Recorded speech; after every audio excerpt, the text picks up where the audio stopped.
After being told for a while to give it a try, I finally picked up Project Zomboid during the last Steam sale. After hearing the reception from everyone to me floating the idea of running a Project Zomboid series on the channel, I decided I'd give it a shot using a different style from what I normally do. Here's a recap of my journey to surviving my first night in Project Zomboid. Before I cover any game on the channel, I always like to play it for a few hours and make sure I'm going to enjoy it, as well as figure out how I want to actually go about covering it. So before I started recording my runs, I played the tutorial and I played probably about 3 runs off camera. Most of the time spent in those runs was just me trying to get a handle on the UI and get a handle on the combat. Particularly in the UI, I had a lot of trouble with the looting window. Especially if there were multiple entities I was trying to loot from, I could not wrap my head around how to switch between them easily. On the combat front, I mostly had trouble with not walking through enemies, and dealing with more than one zombie at a time. My approach to learning the game was to just hit random, get a character that I thought looked alright, and go. And that brings us to our first on-camera character, Corey Picard. I think that in hindsight this character is probably not that bad, but he's very punishing if you don't know what you're doing, and I clearly don't know what I'm doing. His stats are 4 strength, 4 fitness, which I think are the starting stats, 1 carpentry, 1 electrical, and then for traits he got thin-skinned and cowardly. Cowardly I think is just generally pretty bad in hindsight. Thin-skinned is only bad if you get hit, but I'm bad, so it's bad. And then for positives, he got quick reader and graceful. Corey didn't make it too long, but he made it a marked amount further than any of my characters from before I started recording. He starts out in the suburb in a house, so I started out by closing all of the curtains in the house and putting a sheet up on the front door before looting the house. This way, should my first day of bashing zombies go over well, I would have somewhere relatively safe to retreat to, and hopefully not get run down by a wandering zombie. After securing the house to the best of my capabilities at the time, I finished looting, grabbed a weapon, and headed out. I believe my weapon in this was a griddle pan, so, you know, not ideal, but not the worst, as far as I can tell. It's better than just having nothing. My game plan was simple. I cleared the yard because the house actually doesn't look that bad with the 3 big walls around it to cover any wandering zombies.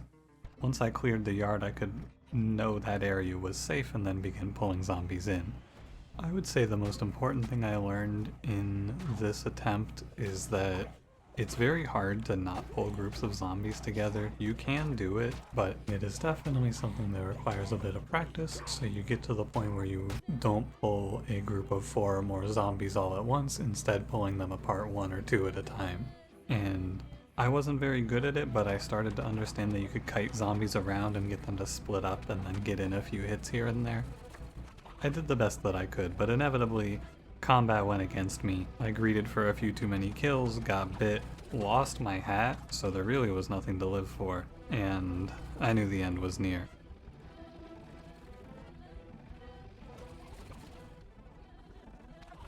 Using my last few moments as Corey, I finished up everything on the bucket list. I sat down, I watched Dog Goblin 3, banger movie, by the way. Went next door, found a fully cooked steak, a bottle of wine, consumed both of those, went back home and sat down in my room and awaited the end. RIP to the legend.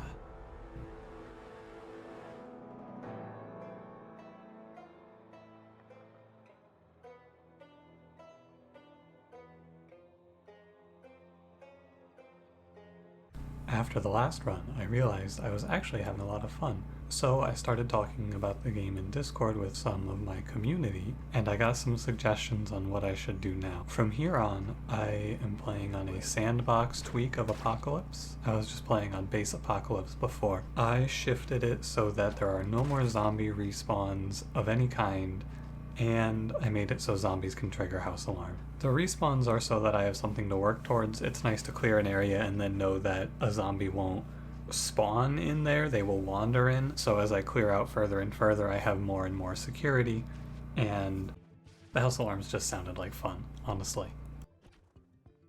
And this brings us to our second character, Alejandra Elliott. I chose my class here and I decided to be a construction worker.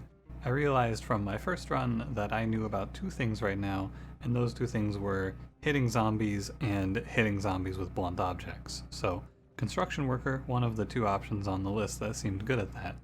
I balanced out the extra points I needed with all thumbs, the negative perk.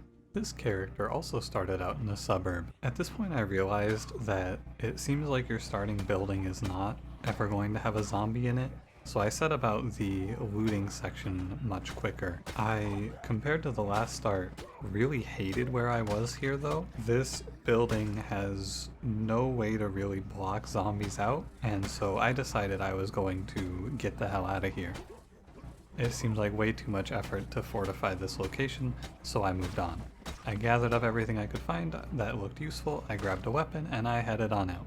The other two things that I started doing, or stopped doing I should say, is I stopped tearing up every single piece of clothing I found for scraps, and I realized that shoving zombies is probably the most important mechanic in the game that I wasn't using. So I handled a few zombies here and there, did some scouting around, and then I really have no idea what the plan was here, but I just walked into 4 zombies and died.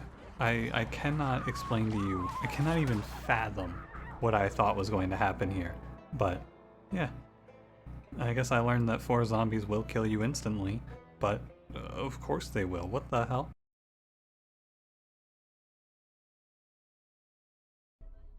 Our third character's name is Sherry Salter, and she is a carpenter. Carpentry felt like the obvious next step, continuing the hit things with blunt objects idea. To add on top of her base setup, I added inconspicuous and short-sighted. I wanted to start cycling through the traits but not take too many of them. I wanted to be able to see what they were doing on my run, so I only added 2.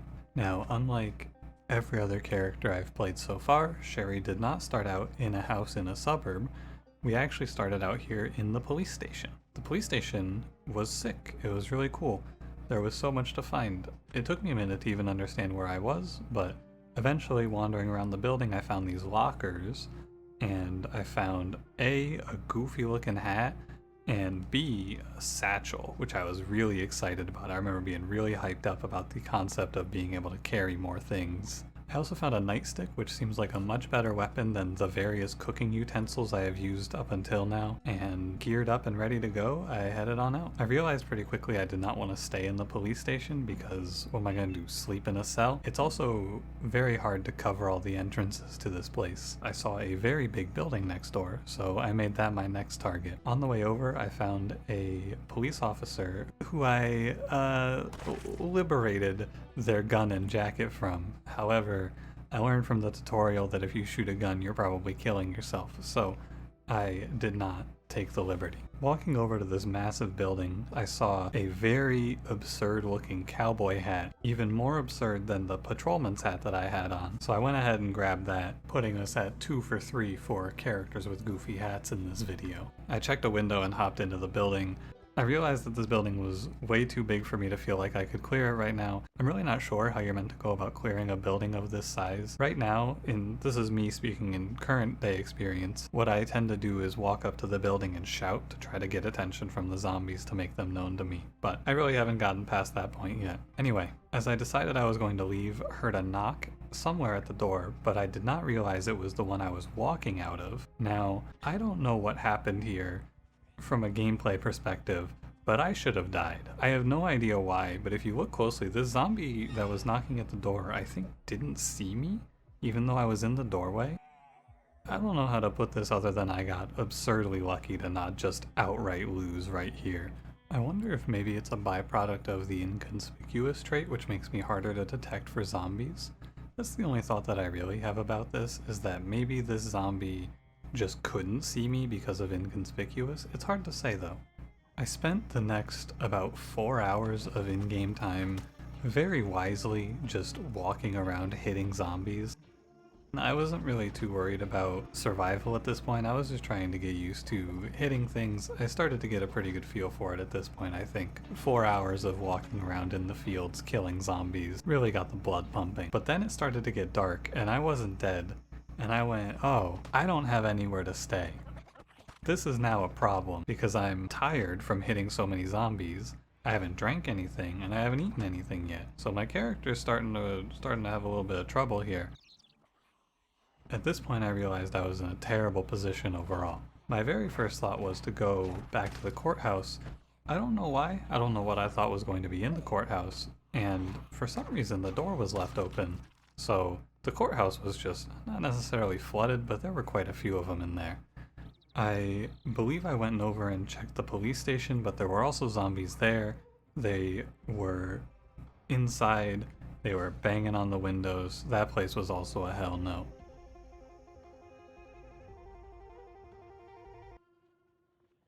I went down from the courthouse and I found a bunch of zombies in front of some shops. So I thought to myself, maybe I could find something in the shops to do, but I had to get the zombies out of the way. I had what I thought was going to be a genius plan where I got the zombies' attention, ran over to this parked car, and smashed the window. I went, the alarm will go off, all these zombies are going to hear it, they're going to come out, I can go in there, I can loot it, and then I can sneak off. Or maybe even just barricade myself in a back room and sleep on the floor, something to get through the first night. It didn't work, and I was unbelievably sad about that. From that parked car though, when I went to circle back around to see the zombies from the front of the shops again, I saw a house. I saw a for sale sign, I saw a house. I went, oh yeah, there it is baby, I'm in. At this point I was feeling pretty confident. I had been killing zombies all day.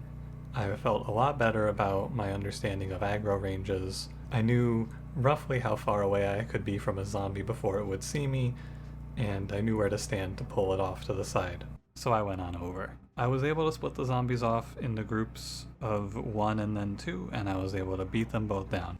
And as you can see from my character here, it was a laborious task to get through these zombies. The exhaustion was really kicking my ass at this point.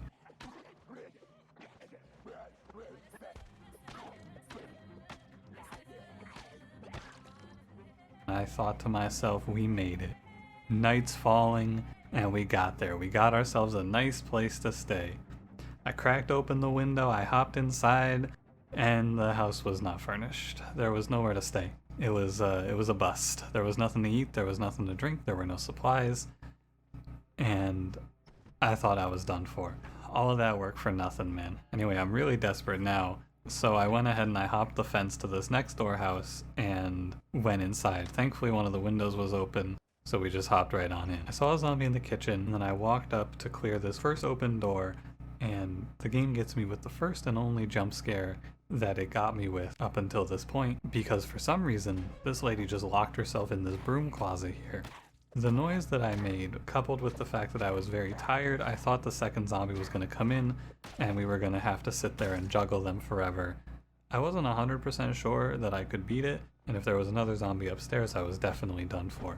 However, in another unbelievable twist of fate, the zombie in the kitchen does not path directly to me. He instead busts out the kitchen window, jumps out, and then circles around to the front door to come beat on it, giving me enough time to take down both of the zombies one by one. I had figured the best option is to leave clearing the house for later, so to finish it out, I grabbed some food from the kitchen, took a drink, locked myself in the extremely bloody broom closet, and went to sleep, finally having survived my first full night in Project Zomboid.